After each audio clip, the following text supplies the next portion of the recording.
दुनिया की तमाम छोटी और बड़ी खबरों के लिए हमारे चैनल को सब्सक्राइब करना न भूलें और बेल का बटन जरूर दबाएं।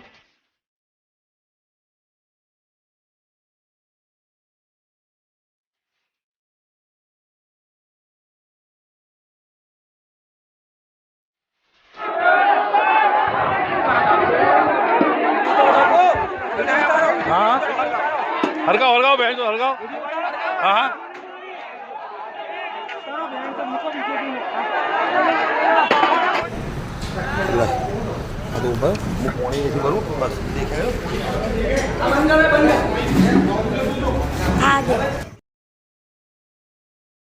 मैं सहल कुरैशी।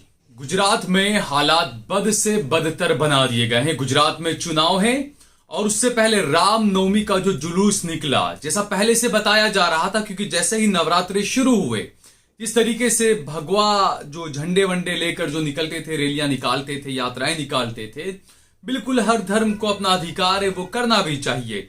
लेकिन जो चीजें करी जा रही थी, जो चीजें की जा रही थी और जो गाने बजाए जा रहे थे, वो काफी हैरान करने वाले थे दोस्तों। वो गाने मुल्ला और ये उस पता नहीं किस तरह की नफरत भरे वो गाने बजाए जा रहे थे। और लगातार पिछले 10 दिन से, जब से नवरात्रि शुरू हुई तब से लगातार ये कहा जा रहा था कि हालात बिगड़ सकते हैं, कुछ अनहोनी हो सकती है। इतना सब होने के बावजूद क्या गुजरात का जो सिस्टम है वो फेल हो चुका है? क्या गुजरात का प्रशासन ये अंदाजा नहीं लगा सका कि ऐसा कुछ हो सकता है?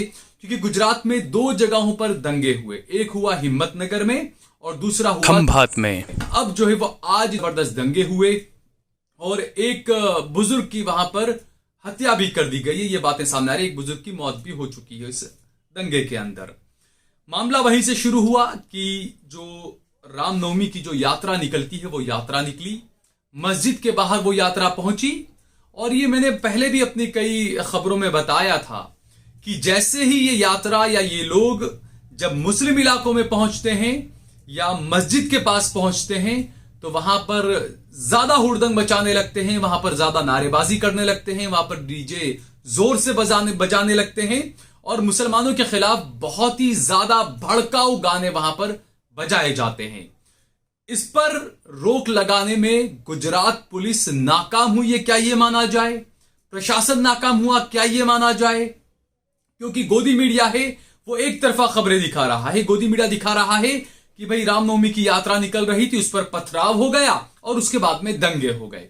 जबकि हकीकत यह है कि हिम्मतनगर के अंदर एक मस्जिद को भी जला दिया गया, एक मजार को भी जला दिया गया। यह हकीकत खबर है, लेकिन ये किसी मीडिया में नहीं दिखाया गया है। मीडिया में सिर्फ यह दिखाया जा रहा है कि भाई एक रामनवमी की यात्रा निकल रही थी, उस पर मुसलमानों ने पथराव कर दिया, जबकि दूसरा पक्ष नहीं दिखाया जा रहा है गोदी मीडिया के अंदर। अब कुछ लोग ये कहेंगे कि भाई मजार जलाया गया है इसलिए खबर को नहीं दिखाया जा रहा है क्योंकि मामला और भड़क न जाए। तो जब आप ये दिखाते हैं कि रामनवमी की यात्रा पर पथराव हुआ तो ये भी तो आप हिंदू भाइयों को उकसा रहे हो ना, ये दिखाकर भी। तो ये जो बड़ी नाकामी है, ये नाकामी किसकी है? क्या इसे नाकामी माना जाए? आपको कुछ वीडियो हम दिखाते हैं, आप ये देखिए दोस्तों, तस्वीरें हम आपको दिखाते हैं। ये देखिए कि पुलिस के जवान, गुजरात पुलिस के जवान खड़े हुए हैं और दंगाई दंगा कर रहे हैं। कई जगह से मैंने हिम्मतनगर के कुछ लोगों से बात की, वहां से यह भी पता चला कि आगजनी हो रही थी। जो भगवाधारी गुंडागर्दी कर रहे थे वो आगजनी कर रहे थे। आगजनी के वक्त वहां पर पुलिस मौजूद खड़ी हुई थी। भगवाधारी गुंडे आगजनी कर रहे हैं और पुलिस जो है वो टीयर गैस के सेल उल्टी तरफ, गलत तरफ छोड़ रही है, मुसलमानों की तरफ छोड़ रही है। साफ कहा जा सकता है दोस्तों। तो पिछले कुछ सालों से पुलिस की जो कारकिर्दगी, जो कार्यवाही रही है, उस पर भी कई सवाल उठे हैं दोस्तों।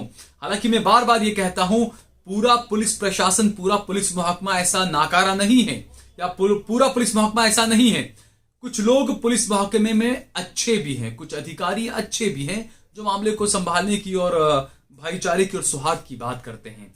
लेकिन कुछ लोग ऐसे हैं जो इस मामले को और ज्यादा बढ़ावा दे देते हैं। पुलिस महकमे में भी क्या ऐसे लोग मौजूद हैं? ये माना जाए, क्योंकि जब दंगाई दंगा कर रहे हैं, आगजनी कर रहे हैं, नारे लगा रहे हैं, उल्टे सीधे से गाने बजा रहे हैं, तो वहां पर मौजूद पुलिस उन्हें क्यों रोकती नहीं है?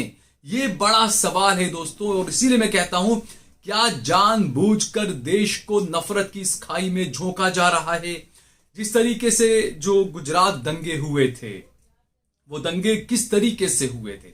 मैं बार बार ये बात कहता हूं कि जब नफरत का गुबार जब मेरे देश के युवा हिंदू मुसलमानों के जहन में भरा जाता है, जब वो गुबार बहुत ज्यादा गैस बन जाता है, बहुत ज्यादा गुबार बन जाता है, तब वो ब्लास्ट होता है, तब वो फटता है और तब जो है वो गुजरात दंगों जैसे दंगे होते हैं, मुजफ्फरनगर जैसे दंगे होते हैं।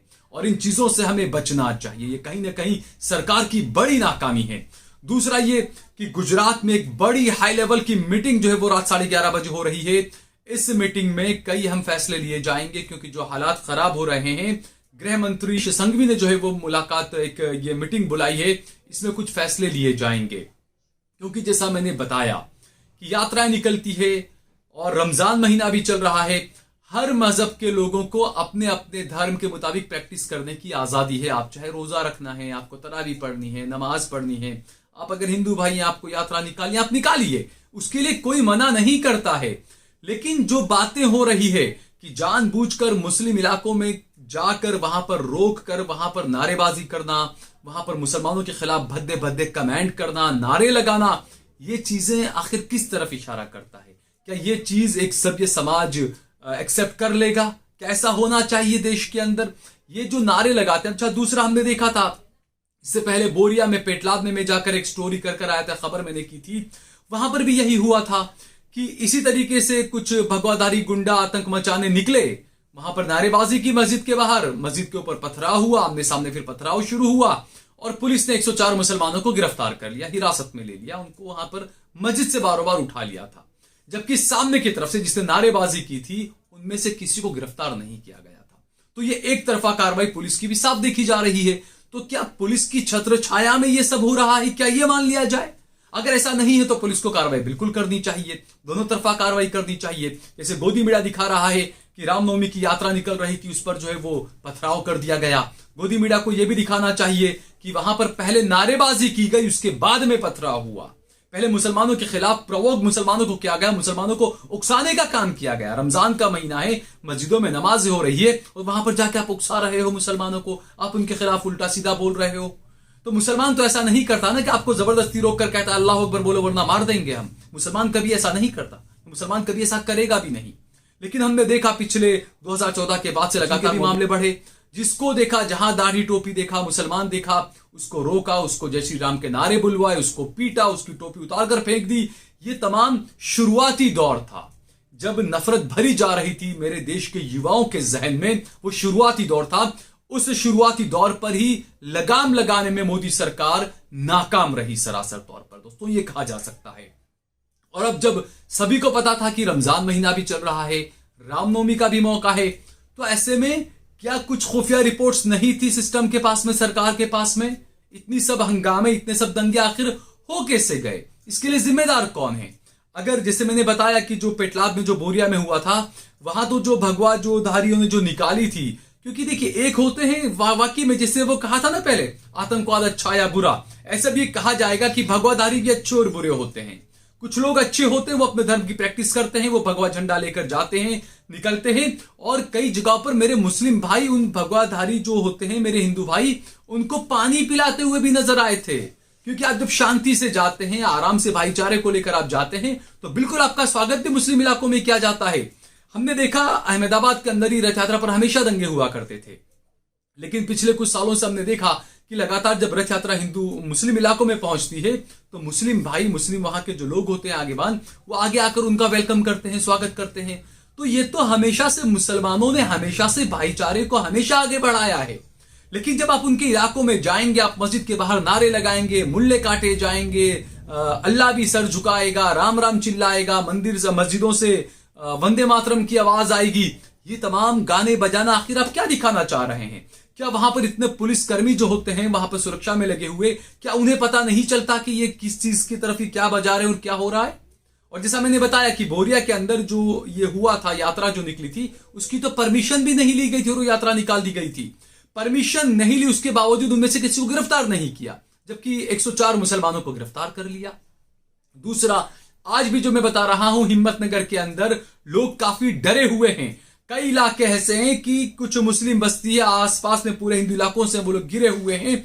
और आज जिस तरीके का तांडव मचाया गया, जिस तरीके से दुकानों में आगजनी की गई, और जो वहां पर टीयर गैस छोड़े गए, ये तमाम कार्रवाई, उससे वाकई में बड़ा डर का, भय का माहौल बना दिया गया हिम्मतनगर के अंदर। तो जो मोदी ये कहते हैं, जो योगी ये कहते हैं कि बीजेपी के राज में दंगे नहीं हुए, बीजेपी के राज में दंगे नहीं होते, आइए आप गुजरात मॉडल में आकर देखिए किस तरीके से यहां पर आए दिन दंगे हो रहे हैं। कौन है इसके लिए जिम्मेदार? जो योगी कहते हैं कि उत्तर प्रदेश में दंगे नहीं हुए, जबकि उनकी सरकार का रिकॉर्ड कहता है कि 1000 से ज्यादा दंगे उत्तर प्रदेश में हो गए हैं।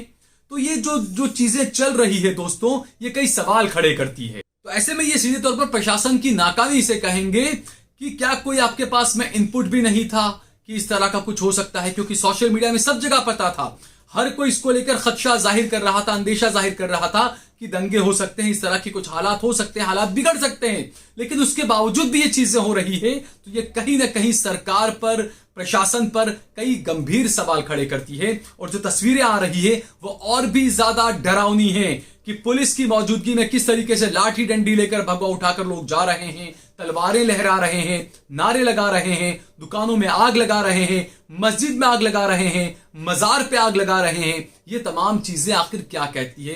क्या यही गुजरात मॉडल है? क्या गुजरात को एक बार फिर से खतरनाक दंगों की तरफ झोंकने की कोशिश की जा रही है, चुनाव में पोलराइज करने के लिए, चुनाव में फायदा लेने के लिए? ये कई बड़े सवाल खड़े कर रहा है दोस्तों। हम बार बार ये बात कहते हैं कि भाईचारा बनाकर रखिए, अमन बनाकर रखिए, सौहार्द आपसी बनाकर रखिए। दंगों में किसी को फायदा इससे नहीं होता है दोस्तों। वही हिंदू मरता है, वही मुसलमान मरता है। क्या आपने दंगे में देखा किसी पॉलिटिकल पार्टी के नेता का बेटा मरा हो या कोई नेता मरा हो? मरे थे एहसान जाफरी, जिन्हें मार दिया गया था हत्या के अंदर, आपने देखा तो उनकी हत्या कर दी गई थी। लेकिन क्या आपने देखा कि इस तरीके से दंगाइयों में कभी भगवा झंडा लेकर किसी बीजेपी नेता का लड़का सबसे आगे हो? आपने कभी देखा ऐसा? आपने नहीं देखा होगा दोस्तों, क्योंकि वोट लेने के लिए तमाम चीजें की जाती, इसको माना जाए, ये माना जा सकता है। और यही वजह है कि देश के अंदर हिंदू मुसलमान की खाई को बहुत ज्यादा बढ़ाया जा रहा है। अपनी एक खास पार्टी की वोट की राजनीति जो है वो इसमें शामिल है और इसीलिए चीजें की जा रही है। हम सभी को जो है वो मैं बार बार कहता हूं कि एक भारत श्रेष्ठ भारत बनाकर रहना होगा। हिंदू, मुस्लिम, सिख, ईसाई सबको आपसी भाईचारा बनाकर रहना होगा। सत्ता पक्ष में प्रधानमंत्री आज है, कल नहीं है। आप आज इन्हें सपोर्ट कर रहे हैं, कल कोई और प्रधानमंत्री होगा, परसों कोई और प्रधानमंत्री होगा। तो कृपा करके आप ये तमाम चीजों का ये न करें। ये जो तमाम पॉलिटिकल पार्टी के लोग हैं, सत्ता पक्ष जो हैं, ये बदलते रहते हैं, आना जाना इनका लगा रहता है। भाईचारा बनाकर रहें। हमें इस भारत में एक साथ रहना है, इस बात को हमें समझना होगा। इस वीडियो को ज्यादा से ज्यादा शेयर करिए, इस पर कमेंट करिए। अगर आपको ये वीडियो पसंद आए तो इस पर जरूर लाइक करिए और ज्यादा से ज्यादा हमारी इस वीडियो को शेयर करिए। और अगर आपने हमारा चैनल देश लाइव सब्सक्राइब ना किया हो तो हमारे चैनल को जरूर सब्सक्राइब करिए। आप देख रहे हैं देश लाइव, देश की आवाज।